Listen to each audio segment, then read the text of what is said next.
और इस वक्त फिनलैंड और स्वीडन में जबरदस्त टेंशन है। अब से कुछ घंटों बाद फिनलैंड की संसद में नेटो को लेकर एक व्हाइट पेपर आएगा। इस पेपर के जरिए फिनिश पार्लियामेंट के मेंबर्स को बताया जाएगा कि नेटो में शामिल होना क्यों जरूरी है। अगर संसद ने यह रेजोल्यूशन पास कर दिया तो फिर फिनलैंड ऑफिशियली नेटो को ज्वाइन करने के लिए एप्लीकेशन देगा। लेकिन यह डेवलपमेंट रूस को चुभने लगा है। बात इतनी आगे बढ़ गई है कि आज रूस की डिफेंस कमेटी के चेयरमैन ने फिनलैंड को न्यूक्लियर हमले की धमकी दे दी। और आप जानते हैं यह सब कब हो रहा है? यह तब हो रहा है जब फिनलैंड और स्वीडन जर्मनी के बर्लिन में इनफॉर्मल टॉक्स करने जा रहे हैं नेटो के फॉरेन मिनिस्टर्स के साथ। साफ साफ कह दिया है आज कि अगर फिनलैंड नहीं माना रशिया ने तो बात रूस के अस्तित्व पर खतरे की आएगी। तो फिर रूस न्यूक्लियर केपेबल मिसाइल चला सकता है। इसके चलते 10 सेकंड में ही फिनलैंड इतिहास बन जाएगा, उसका नाम और निशान खत्म हो जाएगा। इसी तरह की टोन रूस के डेप्यूटी फॉरेन मिनिस्टर की भी थी। सवाल है कि क्या वाकई रूस की न्यूक्लियर थ्रेट यूरोप में वॉर का नया फ्रंट खोल सकती है? और इससे भी बड़ा सवाल यह है कि अगर रूस ने अटैक कर दिया तो क्या नेटो फिनलैंड को बचा सकता है? क्योंकि नेटो फिनलैंड और स्वीडन को तब तक नहीं बचा सकता जब तक वो उसके मेंबर नहीं बनते। लेकिन उस पूरी सिचुएशन में कम से कम 1 साल का वक्त लगता है। कौन बचाएगा फिनलैंड और स्वीडन को? मिसाइल हमले, air strike, artillery attack, infantry combat, battalion tactical group,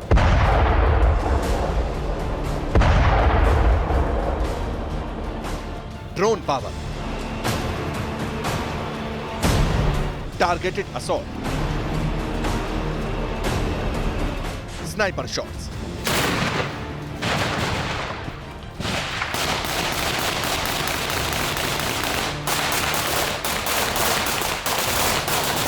अस्सी दिन से रूस यूक्रेन जंग इन शब्दों के इर्द गिर्द घूम रही है, लेकिन इसका नतीजा भयानक है। इतना खौफनाक है कि बयां करना भी मुश्किल है। जंग का दंश झेल रही यूक्रेन में शहरों के नाम पर वीरान और जख्मी इमारतें हैं।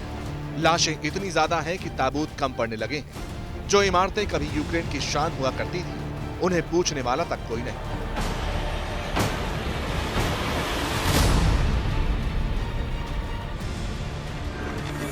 रूस यूक्रेन की जंग ने दिखा दिया, दुनिया को बता दिया कि जंग कभी किसी के हित में नहीं। लेकिन फिर भी कोई मानने को तैयार नहीं। लेकिन एक सच तो यह भी है कि अब धीरे धीरे दुनिया पर भी इस जंग का साया मंडराने लगा है। पूरा विश्व इससे प्रभावित हो रहा है।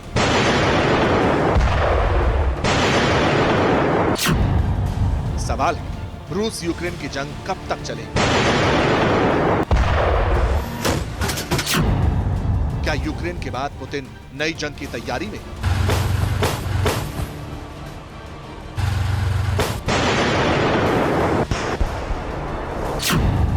क्या नाटो की तरफ जाने वाले स्वीडन और फिनलैंड पर निशाना है?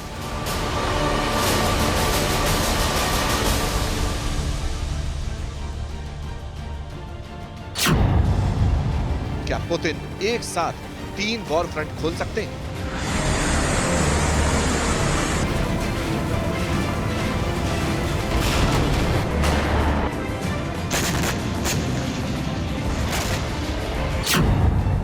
क्या 10 सेकंड में फिनलैंड को बर्बाद कर देंगे पुतिन?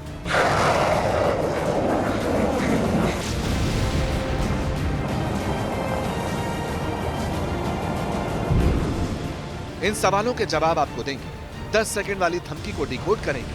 आज की अपडेट्स के साथ पूरा एनालिसिस भी करेंगे। लेकिन पहले रूस यूक्रेन वॉर को लेकर एक जनरल का बयान सुनवाते हैं, क्योंकि इससे जंग की आगे की रूपरेखा और टाइमलाइन काफी हद तक क्लियर हो जाएगी।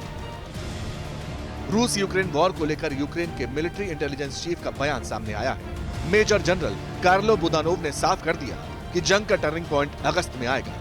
1 साल में रूस यूक्रेन की जंग खत्म हो सकती है। डोनबास, क्रीमिया समेत जिन इलाकों पर रूस ने कब्जा किया, उन्हें वापस ले लेंगे। इसके बाद यूक्रेन के डिफेंस मिनिस्टर की तरफ से भी कहा गया कि यूक्रेन अब युद्ध के लंबे दौर में एंट्री कर रहा है, यानी जंग लंबी चलेगी।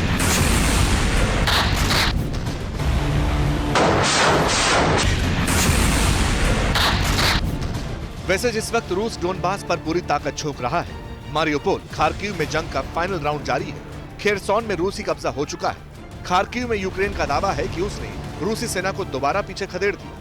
उस दौरान फिनलैंड और स्वीडन में ऐसे डेवलपमेंट हो रहे हैं जिसने क्रेमलिन को यूक्रेन वॉर के आगे यूरोप की तरफ मुड़ने और आगे की रणनीति के बारे में सोचने पर मजबूर कर दिया।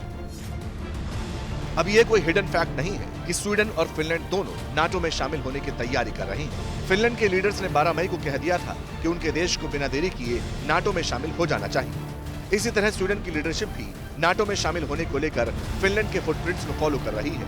फिनलैंड की संसद में कल इसी मामले को लेकर दूसरा व्हाइट पेपर सामने आएगा, जबकि स्वीडन की रूलिंग पार्टी सोमवार को नाटो में शामिल होने पर डिस्कशन करेगी। लेकिन जिस तरह दोनों न्यूट्रल मुल्क अब नाटो की तरफ जाने का मन बना रहे हैं, उसे लेकर रूस नाराज है। पुतिन का गुस्सा 7वें आसमान पर है और अब बात एटमी धमकी की तरफ लगातार बढ़ने लगी है। हर 2 दिन में रूस की तरफ से कोई ना कोई ऐसा बयान सामने आता है जिसमें न्यूक्लियर वॉरफेयर जैसे शब्द इस्तेमाल होते हैं। इन बयानों की एक पूरी टाइमलाइन सी बन चुकी है। आज भी 2 बेहद शॉकिंग स्टेटमेंट सामने आए।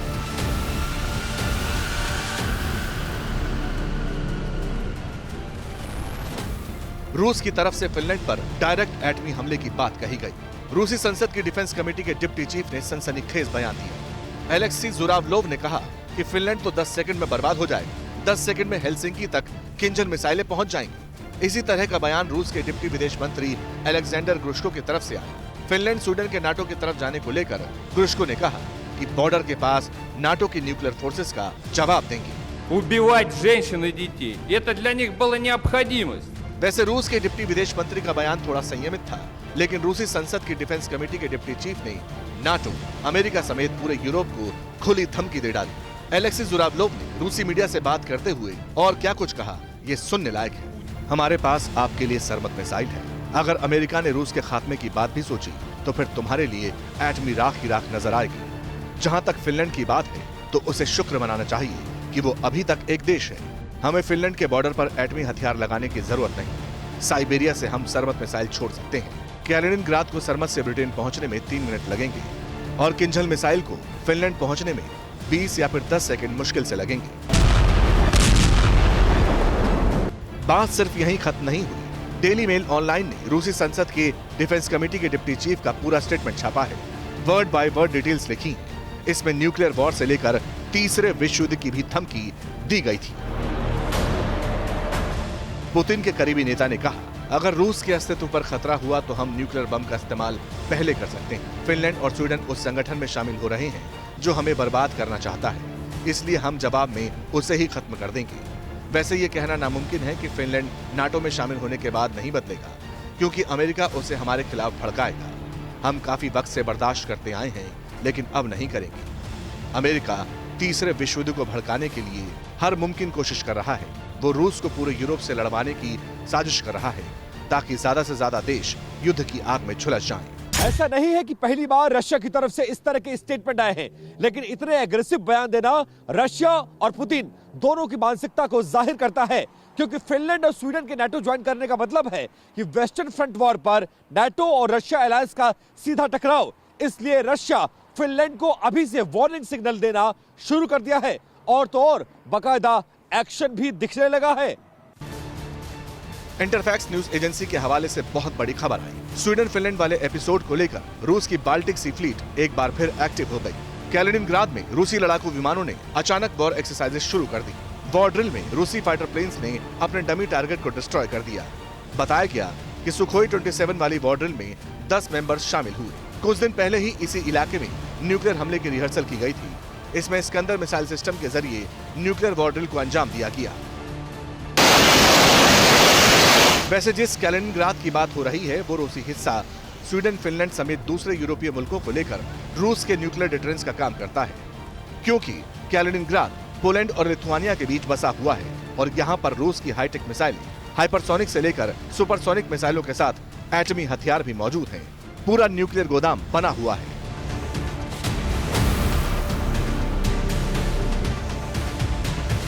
वैसे एक तरफ तो फिनलैंड कहता है कि वो नाटो के दम पर एक्सटर्नल थ्रेट का मुकाबला करने को तैयार है, लेकिन दूसरी तरफ फिनलैंड को न्यूक्लियर हमले का डर भी सताने लगा है, क्योंकि फिनलैंड में अब अंडरग्राउंड बंकर्स एक्टिवेट हो चुके हैं।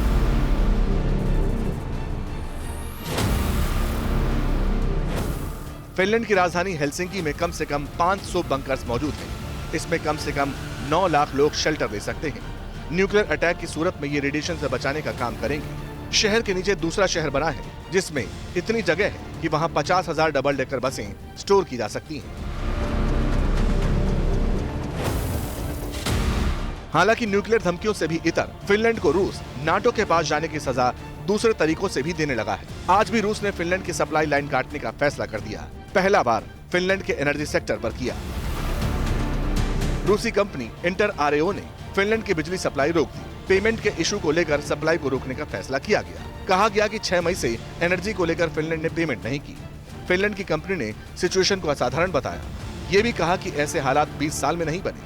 आपको बता दें कि रूस के जरिए फिनलैंड की जरूरत की 10% बिजली आपूर्ति होती है। हालांकि फिनग्रिड का कहना है कि रूसी एनर्जी इंपोर्ट बंद होने से ज्यादा फर्क नहीं पड़ेगा, क्योंकि स्वीडन से और ज्यादा बिजली इंपोर्ट करने की बात हो चुकी है। रूस ने फिनलैंड की गैस सप्लाई को भी रोकने का फैसला कर लिया है। फिनलैंड की ज्यादातर गैस रूस से आती है, इसलिए फिनलैंड की सरकार अब दूसरे विकल्पों पर काम कर रही है ताकि इस क्राइसिस से बचा जा सके। जाहिर है, फिनलैंड का नाटो की तरफ आगे बढ़ना रूस को फूटी आंख नहीं सुहा रहा। हालांकि रूस को लगता है कि फिनलैंड और स्वीडन इस फैसले में अकेले नहीं हैं। मॉस्को के मुताबिक अमेरिका समेत कई दूसरे मुल्कों ने फिनलैंड और स्वीडन को नाटो की तरफ धकेलने का प्लान तैयार किया है। उसके कान भरे हैं, उसे चाबी की तरह घुमाया है और इस कड़ी में ब्रिटेन सबसे आगे रहा। यहाँ ये जानना भी जरूरी है कि 11 मई को बोरिस जॉनसन ने स्वीडन और फिनलैंड का दौरा किया था। जॉनसन ने दोनों नॉर्डिक देशों के साथ नए सिरे से सिक्योरिटी पैक्ट साइन किया। इस सुरक्षा समझौते के मुताबिक अगर स्वीडन और फिनलैंड की सुरक्षा को कोई खतरा होता है तो फिर ब्रिटेन अपने सैनिकों को दोनों मुल्कों में भेज सकता है। इसी समझौते के बाद G7 देशों की मीटिंग में ब्रिटेन की फॉरेन मिनिस्टर का बयान आया। लिज ट्रस ने कहा कि रूस को रोकने के लिए उस पर और ज्यादा प्रेशर डालना होगा। हालांकि इस सब के बीच कल जो बाइडेन ने स्वीडन और फिनलैंड के नेताओं से बात भी की। जाहिर है, रूस इसे वेस्ट का सोचा समझा गेम प्लान बता रहा है, इसलिए उसने पहले नॉर्डिक कंट्रीज को समझाया, चेताया, धमकाया, लेकिन जब इससे भी बात नहीं बनी, दोनों के रुख में कोई परिवर्तन नहीं आया, तो फिर कार्रवाई शुरू कर दी। हालांकि आज जिस वक्त रूस की तरफ से फिनलैंड की बिजली रोकी जा रही थी, उसी दौरान बर्लिन में नाटो विदेश मंत्रियों की मीटिंग के साथ साथ स्वीडन और फिनलैंड का डेलीगेशन भी मौजूद था। इसका मतलब साफ है कि अब स्वीडन और फिनलैंड पीछे मुड़कर नहीं देखने वाले हैं। लेकिन सवाल है कि आखिर रूस को फिनलैंड के नाटो में जाने से क्या परेशानी है? इसका जवाब भी इंटरेस्टिंग है, गौर करने लायक है। असल में फिनलैंड और रूस पड़ोसी मुल्क हैं। फिनलैंड और रूस के बीच 1340 किलोमीटर लंबा बॉर्डर शेयर होता है और रूस कई बार फिनलैंड को यह बात क्लियर कर चुका है कि अगर फिनलैंड नाटो की तरफ गया तो फिर रूस के पास पावर बैलेंस रिस्टोर करने के अलावा कोई ऑप्शन नहीं होगा। ये तक कहा गया कि फिनलैंड के बॉर्डर पर न्यूक्लियर मिसाइलें, सबमरीन्स के साथ हाइपरसोनिक मिसाइलें तक तैनात कर दी जाएंगी। फिनलैंड को बर्बाद करने की धमकी तक दी गई।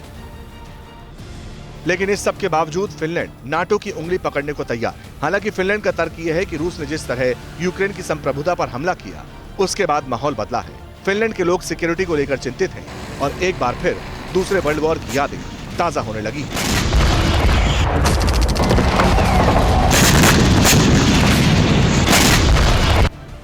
क्योंकि साल 1939 में सोवियत संघ की सेना ने फिनलैंड पर हमला बोला था।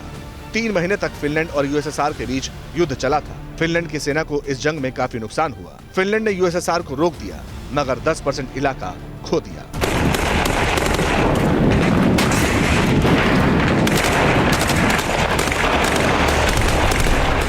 जानकार मानते हैं कि 24 फरवरी के बाद जिस तरह के हालात बने हैं, वो एक बार फिर 83 साल पहले हुए जंग की याद दिला रही हैं। डर इस बात का भी है कि क्या रूस अपने एक और पड़ोसी मुल्क फिनलैंड पर भी अटैक करेगा। इसी डर ने फिनलैंड को नाटो की ओर करीब ला दिया और जो देश करीब 8 दशक से न्यूट्रल था, उसके करीब 80% लोग फिनलैंड के नाटो ज्वाइन करने के पक्ष में आ चुके हैं। ये रूस के लिए सांकेतिक एम्बैरेसमेंट है और जिस नाटो को कुछ वक्त पहले तक ब्रेन डेड और बेकार तक करार दे दिया गया था, उसमें रूस यूक्रेन वॉर के बाद नई जान आ गई है। नाटो का अस्तित्व एक बार फिर उभरने लगा। अड़ी सोमवार से शुक्रवार शाम 6 बजे सिर्फ TV9 भारतवर्ष पर।